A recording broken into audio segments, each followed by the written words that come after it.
E eu converso agora com Luiz Nassif. Nassif, boa noite. Boa noite. O que essa revisão muda para o país? Muda naquele ponto que a presidente colocou no final da entrevista, que é a dívida pública. Que as agências de risco, tem um grande temor que as agências de risco possam jogar o Brasil para baixo aí no próximo ano por conta do crescimento da dívida líquida. A dívida é calculada em função do PIB. Então, você pega a dívida, digamos assim, 36% em relação ao PIB. Se o PIB aumenta meio ponto ou 1 ponto, como se espera, essa proporção cai um pouco.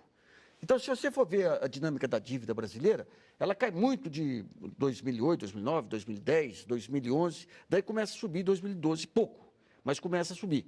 E é isso que tem levado as agências de risco e o mercado a fazer previsões aí meio soturnas. Então, se o PIB cresce mais, essa proporção da dívida cai mais. Então, ela acha que com isso pode acalmar o mercado. Mas tem outras maneiras de acalmar o mercado também, né? Agora, para 2013, a presidenta chegou a dizer que o número pode ser maior também do que se está acreditando. Pode ser maior. Você participa dessa opinião? Inclusive, esse 0,5% que ela disse que pode aumentar é a visão mais conservadora. Pode chegar até 1 ou 1,5%, segundo algumas avaliações de mercado. Por que isso? Você pega o PIB, é o conjunto de riquezas produzidas pelas empresas e famílias no país.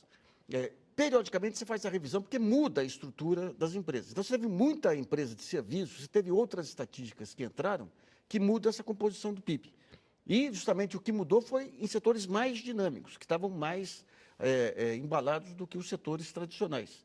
Então, isso permitiu essa revisão de 2012, que pode chegar...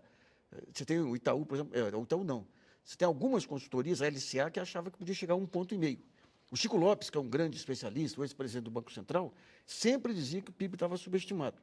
Então, se for 0,5 ponto, você melhora a situação da dívida. Se for 1 ponto, melhora mais ainda.